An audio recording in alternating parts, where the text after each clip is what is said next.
Boom! Hey, Insiders, happy Wednesday. Thank you all for coming out, spending some time with us. I don't know about you guys, but we're finally transitioning into some summer here. It's been above freezing for the first time. Uh, Today, we're going to be discussing topics here. It's myself and Coach Chuck Daniels, who we have some background together. He's familiar with Kansas City a little bit. That's where I'm from. nice. I thought we was rolling into summertime. I'm out in Salt Lake City area now. Woke up to about a half-inch snow just a day ago. So hopefully that summertime's coming. Right. Thanks for being here to do this with me today, Chuck. I always look forward to talking to you, man. Yeah, Working me with you. too. I'm gonna try to make it back to the KC area this year. Catch me a Chiefs game. I know we got some Chiefs fans out there, surely.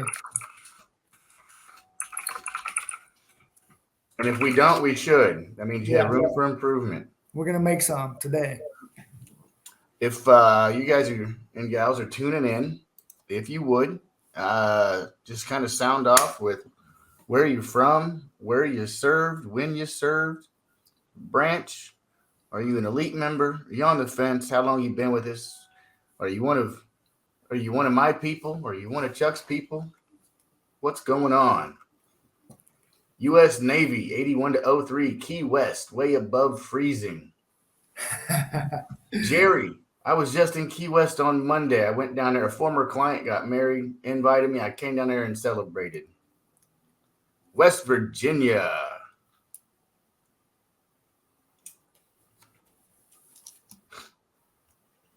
Well, at least we got two people on today.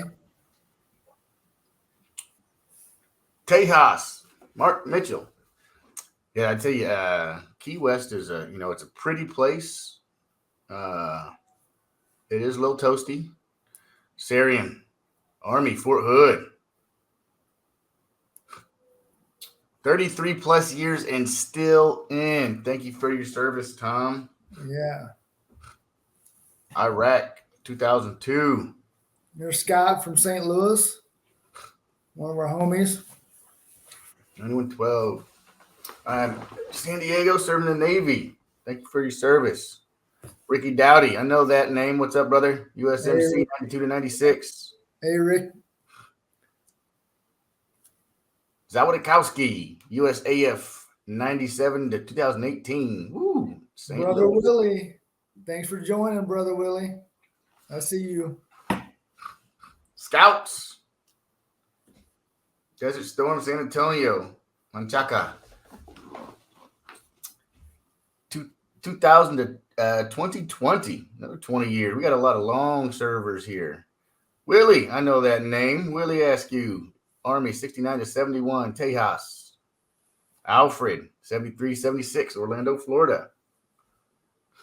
Tucson, there's an Arizona person, 65 to 67. First of the 14th U.S. Army in York, Pennsylvania.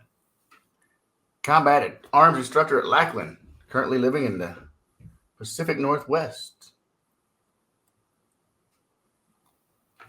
Joseph Abron.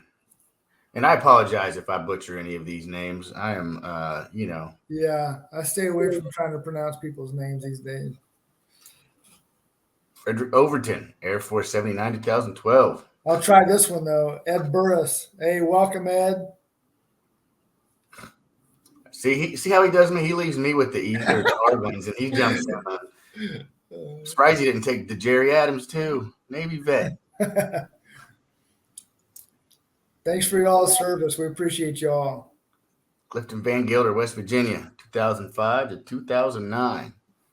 All right. Today, we're going to be talking about service connection and Meniere's. Let me say I'm senior veteran coach Donny Whitton, United States Army veteran, 1999 to 2006. For all you Arizona people, I'm also a Sun Devil, ASU.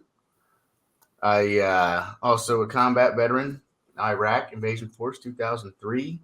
I Served originally veterans in the capacity of education benefits, and then jumped over to disability benefits. I came here as a client and got to 100%. Then I told my coach, "Hey, I want to change lives. I want to serve veterans like you are." And I was doing that already on the education side, helping them get their degrees and utilize their benefits and get linked up with voc rehab and all these other great things, and wanted to do that on this side. And after beating down the door of VA Claims Insider for a while, they brought me on as a coach and a senior veteran coach, and happy to serve lives with my fellow coaches. Happy to be here. Awesome. Thanks, Donnie. I'm glad to be doing this class with you today. So my name's Coach Chuck Daniels. I'm originally from the great state of Missouri, like Donnie there. Joined the military, joined the Army from 1988 to 2015.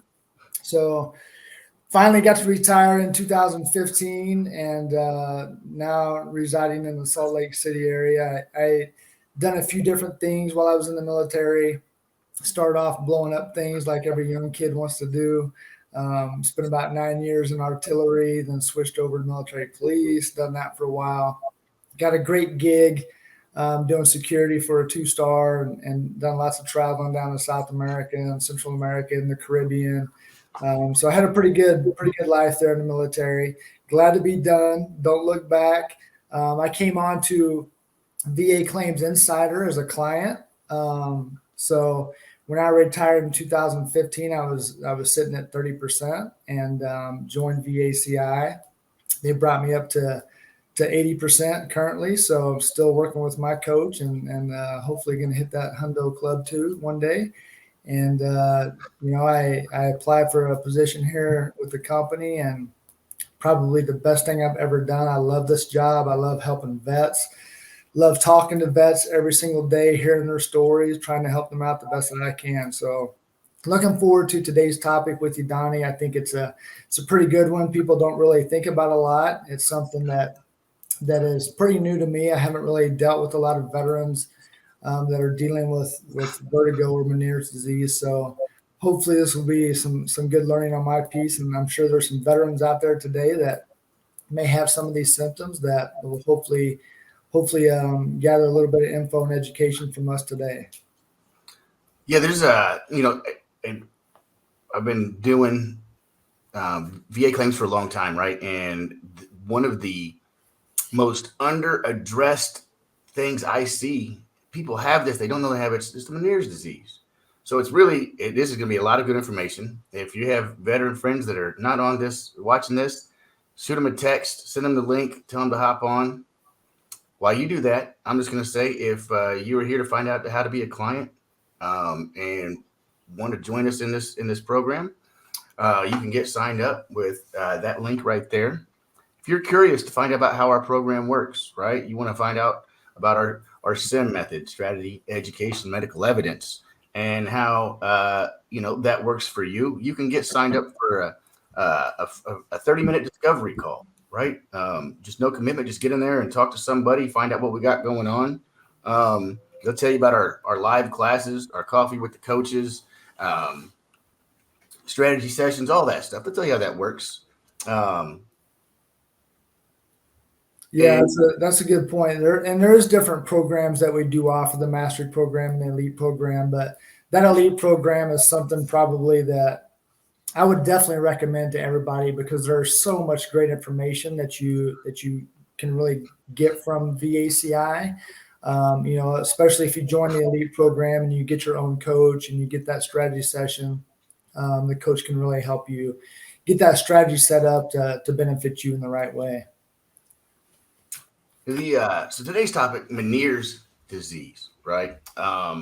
It is a fairly common occurrence, and they're actually coming up with now that it's becoming more known, that they're identifying it more. So a big problem is not knowing about something to be able to identify it, right? So, and that's you'll hear people all the time talk about their sleep apnea and how years we know what sleep apnea is. Now that we know what it is, it's just we're finding it everywhere. And Meniere's is kind of one of those things too. So there's a difference between Meniere's syndrome and a Meniere's disease. Okay, Meniere's disease means there is a known etiology, right? And etiology means basically the history of the what happens, what causes it. If you have the disease, they know what causes it. Syndrome, they don't. And that's typically what you see amongst veterans is that Meniere's syndrome. And the reason that's important is because if you don't know the etiology, then it may likely be related to your service or one of your service-connected disabilities, or at least in the VA's eyes, there's a 50% likelihood that it is, or possibility, and that's enough for service connection. So if you have tinnitus or tinnitus, or and that's the ringing of the ears, and that can be very debilitating by itself. The ringing of the ears can cause all kinds of issues. Some people, it does more than just cause issues with focus and sleep, but some people it's painful, and tinnitus is a symptom of Meniere's, one of. So if you have tinnitus, whatever you want to call it, that's not to be confused with tendinitis, which is like, the pain in the elbows and joints and tendons and things. It's the ringing in the ears. Then it's worth getting checked out. Maybe you have these symptoms. That's one of the things I, as a coach, discuss with people. I say, hey, do you have tinnitus? Well, then do you have these other symptoms that might be related to these other conditions? And if so, you say, hey, get your butt to the doctor, because claims are won and lost by medical evidence, right? So you got to go to the doctor. You got to get evaluated. One of the other symptoms of Meniere's is vertigo, and that can be basically summarized as dizzy spells, right? And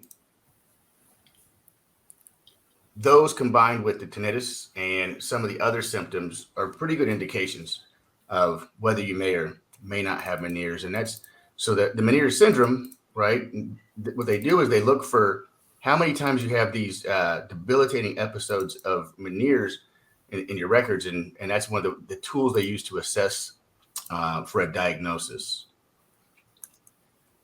Now, it's important for every claim to get a diagnosis, right? And that's one of the key things about working with the coach, right? When in the elite program, they'll help you identify if something, hey, do you have a diagnosis?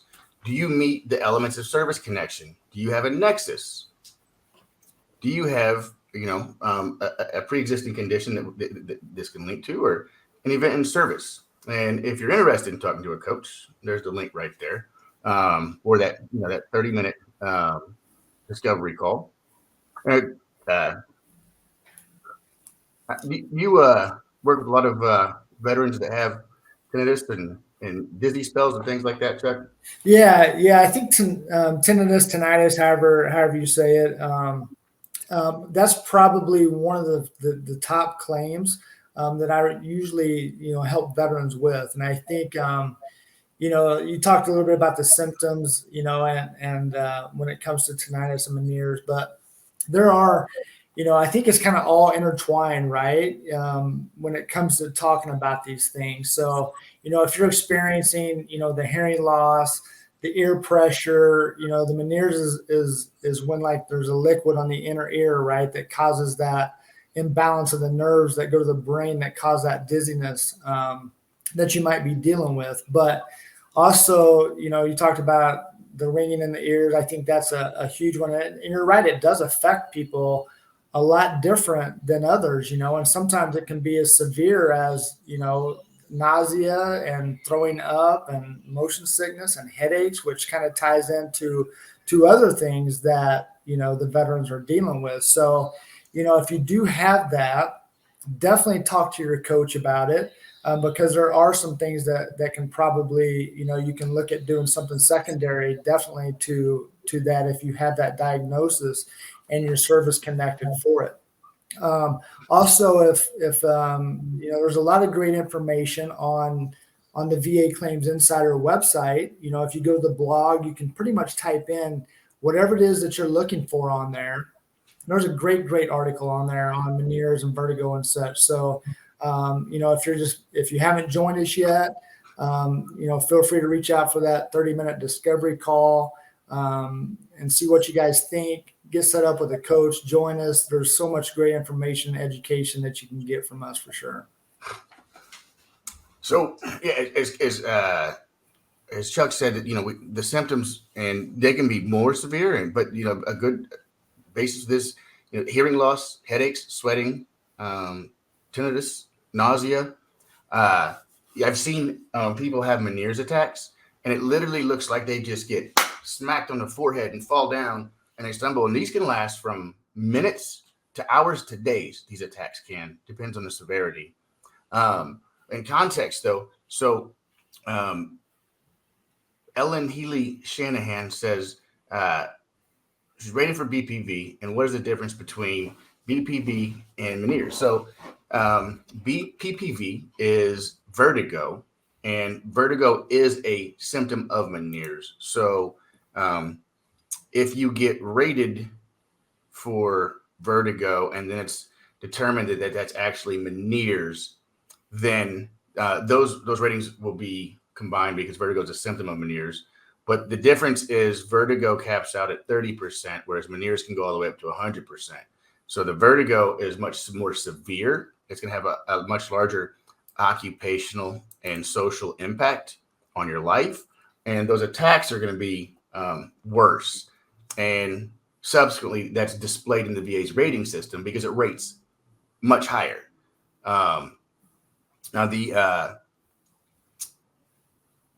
it is possible that you have vertigo, that maybe you do have Meniere's. Maybe that's something, that needs to be looked at, looking at those symptoms. And I think we just had that come up in the comments a minute ago when we showed that article, and you can go in there and look at those different ways they're rated and percentages, and, see if maybe you fall into that category. The thing about Meniere's is, and a lot of service-connected disabilities, is not only the rating you get for that condition, but does it cause or make worse other conditions, right? So, it's very likely that if you have Meniere's and it's severe, Meniere's is a severe disability that causes or makes worse a mental health condition, because you're probably having some anxiety about driving, performing activities of daily living, having issues. You don't want to have a Meniere's attack when you're driving down the road. Forbid. I mean, it's going to put you in jeopardy. Now you're scared to transport your kids, and you have all of these life situations building up, and it creates mental health situations. And that's if that's the case, if it causes or makes worse symptoms of mental health, then it's possible there's a service connection for that as well. Right, Chuck? Yeah. And one key thing I think you touched on it earlier, Donny, is the three elements that you need for this successful claim, right? You have to have the diagnosis, current diagnosis. So if this is something you're experiencing, make sure you get out, you see your doctor, whether it's through the VA, your private doctor, or whoever, and get that current diagnosis. The in-service event, and also the Nexus that ties the diagnosis to the event that caused this for you. So that's super important. And I think a lot of veterans, sometimes when they come to us, whether they filed claims in the past or not, I think sometimes that's a little confusing. At least it was for me. When I joined VA Claims Insider as a client, I had no idea, none at all, what I needed. So my coach was super helpful, kind of explaining those three things that you need in order to have a successful claim. So if it is something that you are experiencing, make sure that you have those three things and work with your coach if you're already an elite member. If not, reach out to us, set up that 30-minute discovery call, and kind of see what we're all about. If it's something that you're interested in, then by all means, I highly recommend you join, as an elite member, because you do get a lot of great things, when it does come to joining VA Claims Insider, as far as the classes that you have access to, the one-on-one coaching that you get, the strategy call that you get.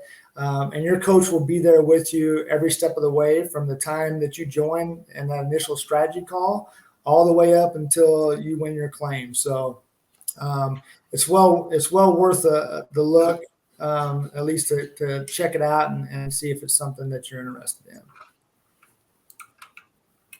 Yeah, as Chuck brought up, when you get set up with the coach, the first thing you do, you get some records uploaded and things like that, and then you're going to review those together, and you're going to identify. So I know, like, one of the things I do, if I see tinnitus, for example, then I start looking for these other things, and then tell them, hey, you might want to go get evaluated. You might want to go get checked out, and really, that is one of the tools that the medical professionals use. But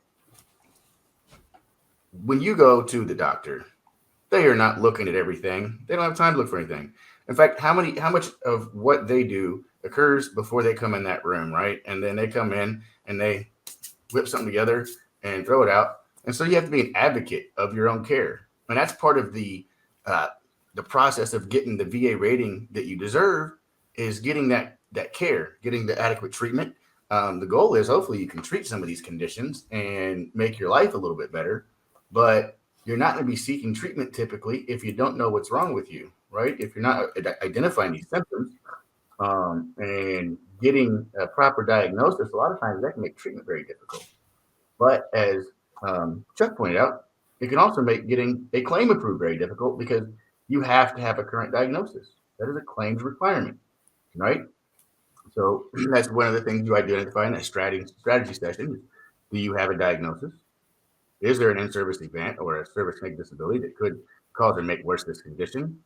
And is there a Nexus? And then you identify the steps necessary to go and seek the proper care to solidify that the medical evidence before you move on. But having those requirements and knowing if you have those requirements, being able to identify those requirements, are something that a coach is going to be very knowledgeable in, right? And you really want to make sure that you do fully check your blocks before you submit. Otherwise, you've just wasted months. Or you're going to wait for that process to go through, come back and be denied, and then you're going to start over again, and then might wait months again and be denied, and then wash, rinse, repeat. But until you correctly identify what's missing, you're really going to be fighting an uphill battle. You want to take the guesswork out. Yeah, great point, Donny. And I know you touched a little bit earlier on the ratings for the Menieres, and I was kind of looking through an article earlier, and it kind of talked about the episodes and how often and frequent they are, which kind of determines that rating, right? So if you're having those attacks of the vertigo and stuff more than once a week versus 1 to 4 times a month, versus less than once a month. So the frequency of those Meniere's attacks that somebody may have kind of determines also kind of where they fall in that range, right? As far as the percentage rating, whether it's 100, 60, or 30, whichever it is, kind of depends on a lot on the frequency and how often them attacks happen. So, if you are experiencing that, kind of keep track of that, pay attention to it, because sometimes I think that we as veterans sometimes don't really pay attention to our bodies that much. I think we've just kind of been used to sucking things up over the years and driving on with the mission. And I think a little bit, even as the older I get, I still sometimes find it hard to really pay attention to what your body's telling you to, that something's going on. So, I feel like this, happened to me not too long ago. When I was sitting on the couch, I felt like things were kind of spinning, and I got up and just kind of started lean and started walking weird, I thought I was having a stroke or something. I kind of started leaning to the left and just started and it only lasted, I don't know, 5 or 10 seconds. But I didn't think much about it. Probably should have set up a doctor's appointment just to kind of check. Maybe it is something, that I have. But I just never, go to the doctor, which is super important. That's what we tell our veterans all the time. Go to the doctor, get checked out, get the diagnosis. That's the first step of what you really need to do. But it is important that you do pay attention to your body and what's going on. You do pay attention to the frequency. You do pay attention to the severity, because all of those things wrapped up together are kind of what determines, the percentages that the VA looks at when it comes time to give you a VA rating. Depends a lot on those things. So I know it's something you don't do often. I don't do often, but if it's something that you're going to try to file a claim for, those are the kinds of little things that you probably need to jot down and kind of keep track of, so that when you do go see your doctor, you can kind of talk about the frequency and the severity of the symptoms that you're having, whether it's, vertigo, the ringing in the ears, the dizziness, how often are those things happening? So that's kind of important too. Just want to touch on that real quick. Yeah, I'll quickly cover so vertigo is rated at 10% with occasional dizziness, and at 30% with dizziness and occasional staggering. So we're talking about, now we're going from dizziness to staggering, 10 to 30. All right. The bottom rating for Meniere's is also 30%. So they kind of bump heads there. And 30% is hearing impairment with vertigo less than once a month, with or without tinnitus. 60% hearing impairment with attacks of vertigo and cerebellar gait occurring from 1 to 4 times a month, with or without dizziness. So now we're going hearing impairment with vertigo. It doesn't necessarily have to say, it doesn't cover, whether you're staggering, not staggering, but now we're going into cerebellar gait. And cerebellar gait is usually includes a widened base, unsteadiness, and irregularity of steps and lateral veering. So you'll see here, it's getting a little more severe than just the staggering than before. It's heavier. And then 100% hearing impairment with attacks of vertigo and cerebellar gait occurring more than once weekly with or without tinnitus. So you kind of see the progression of severity and how those go up in ratings. But being able to correctly identify what those symptoms are, people don't use words typically like cerebellar gait, and so being able to correctly identify and articulate what you're going through is really important. I think this kind of actually plays into a question right there by Anthony Diaz, and I'll go ahead and address this one right now because it's making me feel some sort of way. Anthony Diaz says, I was told basically every VA appointment needs to be the worst day of your life during the claims process. My old coworker just got his 100% disability rating. He has 6+ jobs outside of the service as well. I didn't know you had to be an actor to get what you deserve. What he got was diagnosed and found to be true, but his doc wouldn't take him serious unless he acted like that when he asked, how are you doing? So we're following the point on that. And I'm gonna address that because it is extremely important to be able to articulate your symptoms, but no acting should be required. You shouldn't have to ever lie or anything like that. In fact, that's illegal, and that is never anything a veteran should do. You don't want to do that because you'll eventually get into a lot of trouble. You can be 100% and still work under most levels of 100%, with the exception of unemployability, and most temporary 100%. You wouldn't be able to work because you'd be in a hospital. But other than that, you can. So that's not illegal. But what they say when you have the worst day of your life isn't meaning you need to go in there and act like today is your worst day. You need to go in there and articulate the things you go through on a regular basis. And this is really something you cover with the coach.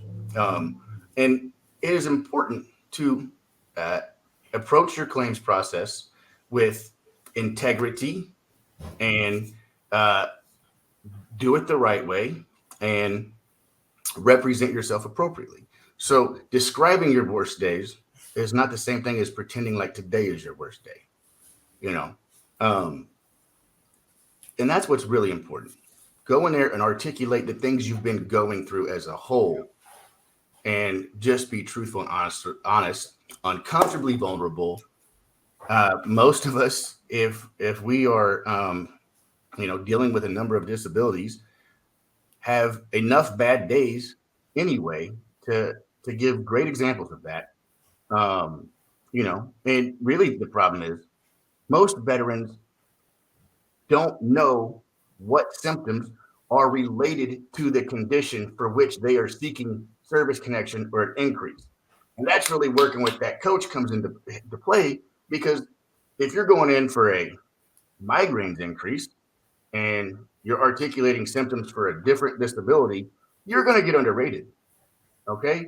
And that goes to all of them across the board. So it's not uh, acting, pretending, or faking anything. It's being able to speak to your symptoms and how those are service connected and how they should be service connected, and telling your story in a truthful but powerful way, not downplaying it. That's what's really most important. And learning how to do that is very integral to getting the rating that you morally, ethically, and legally deserve. And the key there is morally, ethically, and legally. That is what is important.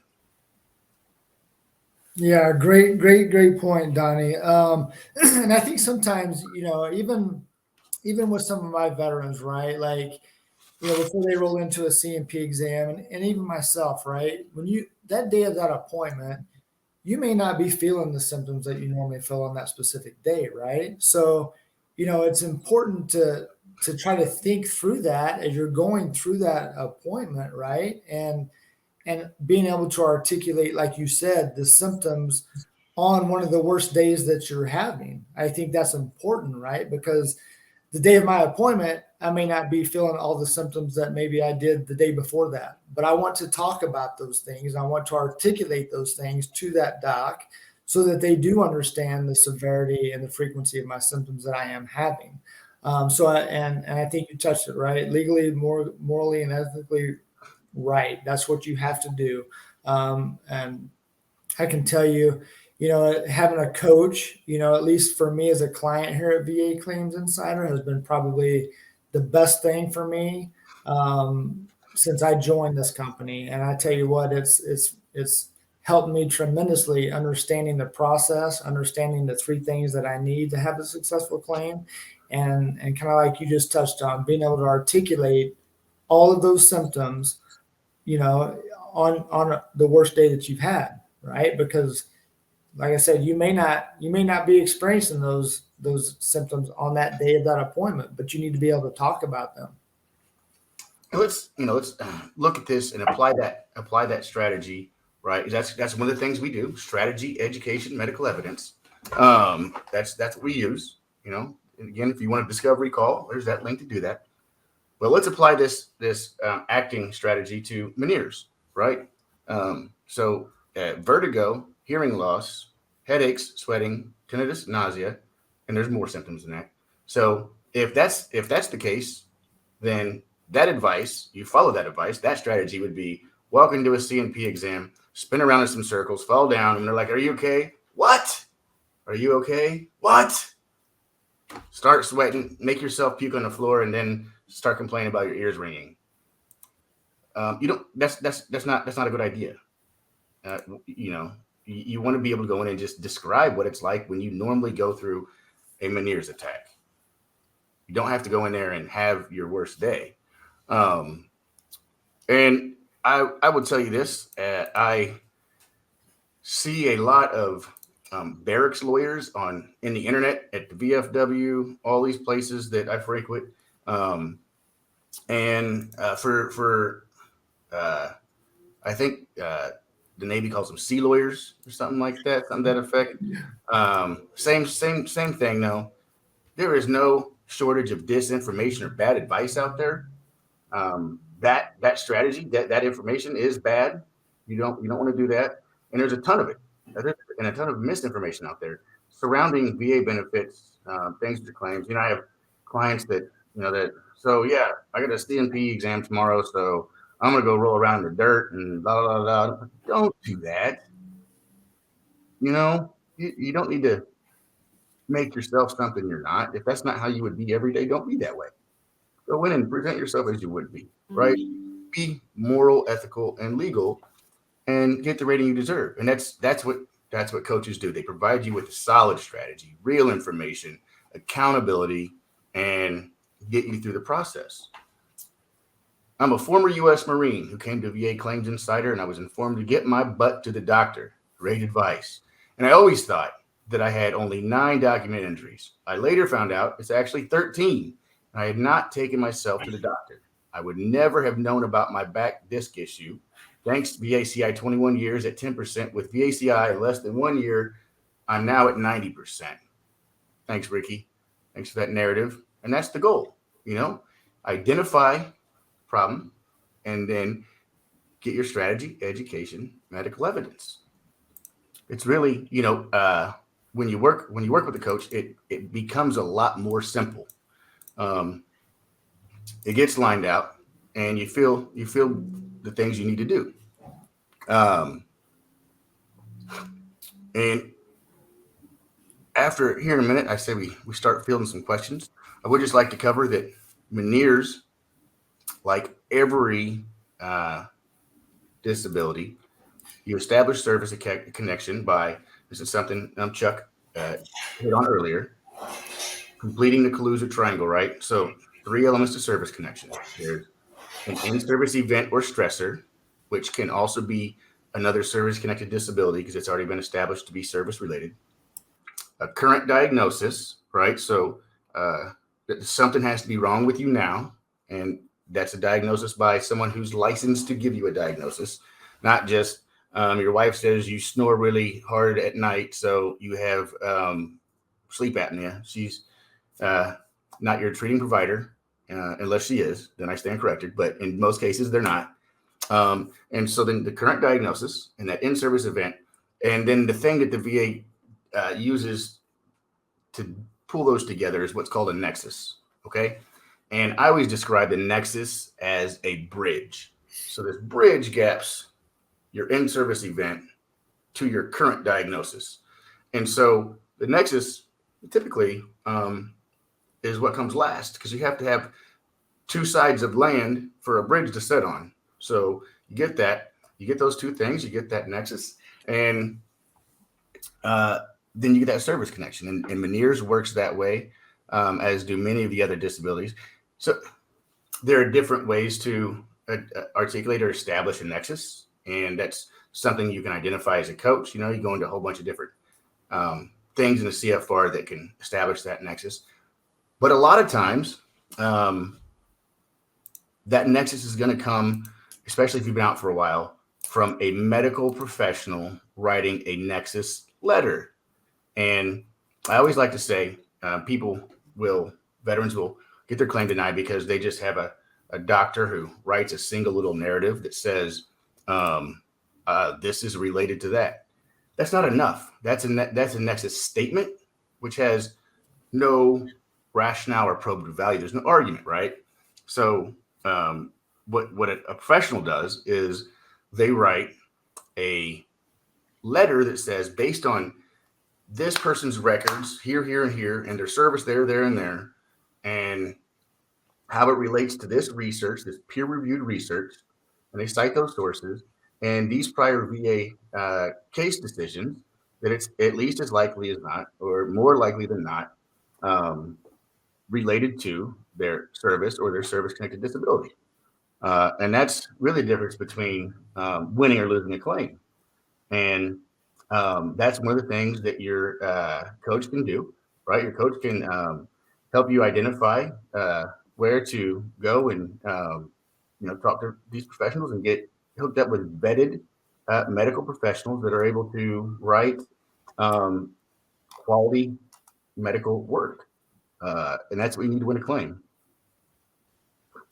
Yeah, I think you touched on a good spot there on that Nexus letter, Donnie, because I have seen some generic types of Nexus letters that probably didn't do the vet due diligence when they wrote that thing up, but some of them are really simple and don't really cover everything that they need to cover. So a really good Nexus letter, like you said, does have the medical research, tied into the letter that does show, that they reviewed the veterans' medical documentations with what they're already connected for, tying the new claim that they're going for to, maybe one of those service-connected disabilities with all the medical research, the case law studies, from VA claims that were won in the past. So all of that is really, really good information.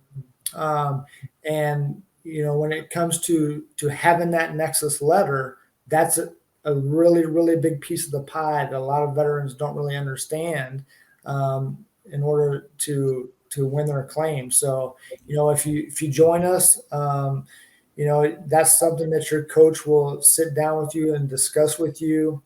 If you're not a member with us right now, feel free to reach out, get that 30-minute, free discovery call, see what we're about.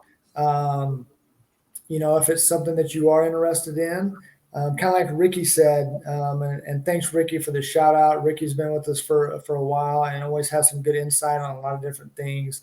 But having that coach with you by your side every step of the way is super important, because they do see a lot of different things each and every day with a lot of different vets that they work with every day. So, having somebody with you in your corner, encouraging you to not give up. I've had several vets that I've worked with that maybe were denied on a claim. We came back, we filed a higher level review, and we came back with additional evidence and filed a supplemental claim, and they ended up winning. So sometimes it just takes that extra nudge, from your coach and motivation to keep you going. And that's what we need to do for each other as veterans.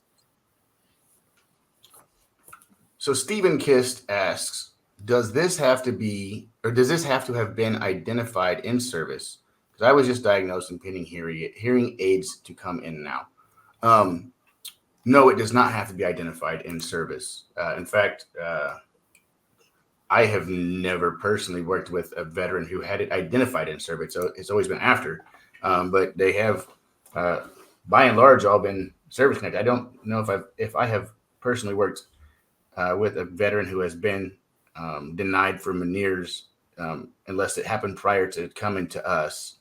Not saying that it hasn't happened. I'm saying that I have not seen it personally.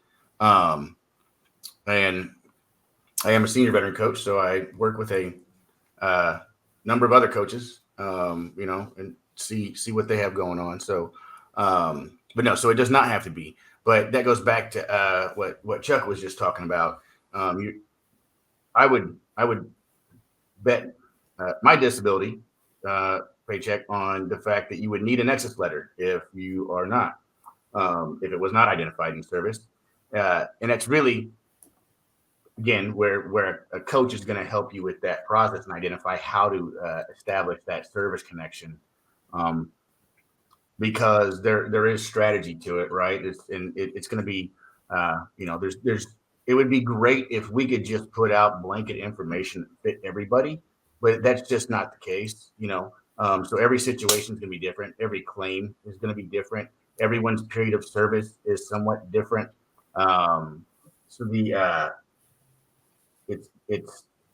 that's where you need that, that guidance, that strategy, be able to identify. And they just dropped a little information thing in there about Nexus letters, but being able to identify, is yours possibly, what would be needed?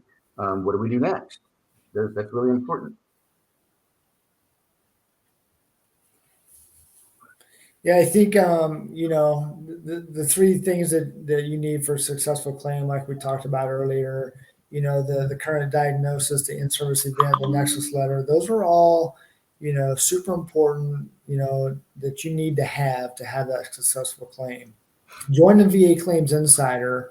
If you haven't already, reach out to us, see what we're about, because that elite service that VA Claims Insider is offering to you as a veteran is unmatchable. The education, the access to the resources that we have online is unmatchable to any other place out there. So, and with that, that elite service that you get that strategy session, you get that claim submission help, because heck, I remember back in 2015 when I retired, somebody, I think it was the DAV, one of those groups that I went through, they've done it all for me. And I didn't know what I was doing until I came to VA Claims Insider and kind of learned the process. But, that claim submission is really important.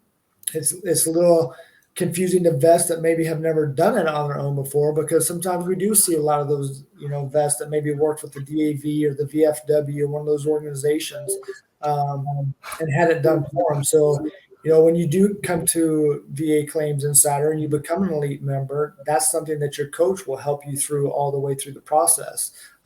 Claim submissions, CMP preparations, Nexus letters, all of those things come with the elite program. You also, we have classes, Zoom classes 3 times a day, coffee with coaches in the morning. I'm sure there's some veterans on here that are already elite members that join coffee with the coaches every day. It's kind of a place where, we as veterans kind of hook up in the mornings on a big Zoom call.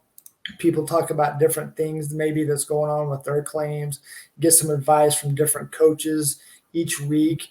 I think that's probably one of the most laid back classes, that we do offer. But I can tell you every single week, a different group of coaches is on that call, and you will get little tidbits of information, little golden nuggets, we like to call them, when you join those calls, because maybe you're experiencing something or something with your claim that you don't know about. And it's a good platform to ask those little oddball questions, to that group of people, because there are many, many vets that are on that call in the morning that have been through the same thing probably that you're going through now. So if you haven't joined yet, pick up the phone, make that, that 30-minute discovery call, see what we're about. But I can promise you it's going to be the best thing you ever did.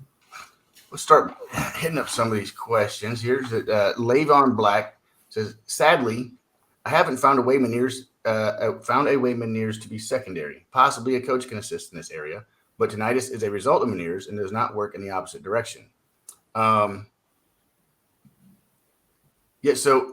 tinnitus is not a secondary of Meniere's, but tinnitus is a symptom of Meniere's and can be evidence with the right, if your medical evidence supports it and the proper Nexus letter, it could be a sign that Meniere's was present during service or as a result of service, right? So if it can't be the other way around, right? Let's use logical inference. I have an engineering and philosophy background. So an inference means you can draw a logical expression out of something known to be true, right? So if it cannot be that Meniere's is secondary to tinnitus, but you have tinnitus, then it can be, or almost has to be, that it's a result of Meniere's. At least it likely is not, right? Which is the legal threshold for service connection. So yeah, I would say possibly if you did speak to a coach, then you could figure out if that does apply to you. Again, that's the importance of having a coach to walk through that process, because you might be going down that rabbit hole. Maybe talk to some of them barracks lawyers and they're telling you. And I focus on this a lot with my clients. They want to have a 30-minute call about all the way things won't work. And I get that because I also spent a number of years fighting the VA and get frustrated and fed up. But let's not talk about all the stuff that doesn't work, right? I've been working VA claims for 8 going on 9 years. Trust me, I can tell you, I could write a book about things that don't work, but none of you guys are buying that book because no one wants to do more stuff that doesn't work, right? So let's focus on what does work. Let's identify the evidence you need, the strategy you need, and the education you need, and we'll run down that road together. Yeah, great point. There's a question there from Mark Nichols. I was in the artillery, have ringing in the ears, filed a claim, brought in for a hearing test, hearing loss noted, and VA issued me hearing aids. However, a claim was denied as not being service connected. Frustrated with the process. Yeah, I get it, Mark. It is frustrating. for sure, especially in an MOS like that, which is, an MOS that's, really highly probable for tinnitus / hearing loss. I spent 9 years as an artillery guy myself, and I totally understand. And it may be just, sometimes when you file claims like that, the raters that work at the VA, sometimes, they see things differently than a different rater. It doesn't mean that you give up on it though. Okay. And if you haven't joined us here at VA Claims Insider, check us out, get with the coach. He can help you, with what you probably need in order to file that supplemental claim on the tinnitus. Because I went through the same thing just a few weeks ago, actually, and have been suffering with tinnitus for many, many years, and had just had my CNP exam a couple weeks ago for it. So the hearing test, that doesn't test you for tinnitus. Tinnitus is pretty subjective, right? And only you, the veteran, understand and know what you feel and hear, and tinnitus is one of those things that's a little different maybe for each and every veteran, whether it's buzzing or hissing or a high pitched noise, that you hear all the time. But I get it. It's frustrating. Hang in there. Do not give up. You need to get what you deserve, and we're here to help you. So if you can, reach out to us, get signed up. If you haven't already, get with your coach and they'll come up with that good strategy for you. Okay. Jackson Barnett says, I'm service connected for tinnitus and have been diagnosed with Meniere's by my doc. How do I claim Meniere's? Secondary tinnitus, question mark.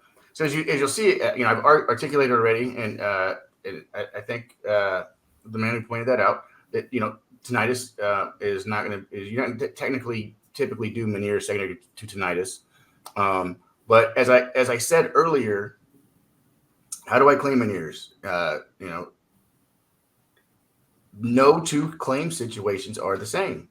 So you can't just say, well, this is what worked for Timmy, so it's going to work for Tommy, or Billy, so it's going to work for Bobby, right? And other names that I can say that both start with the same letter.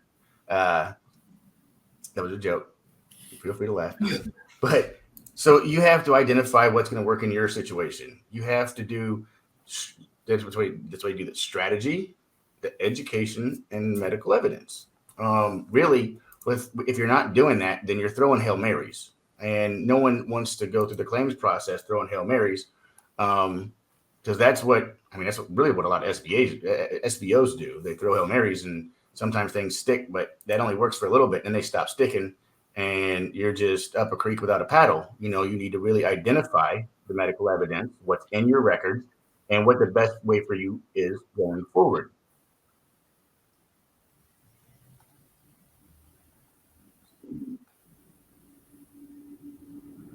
Trying to hit as many of these questions as possible before we run out of time here. Let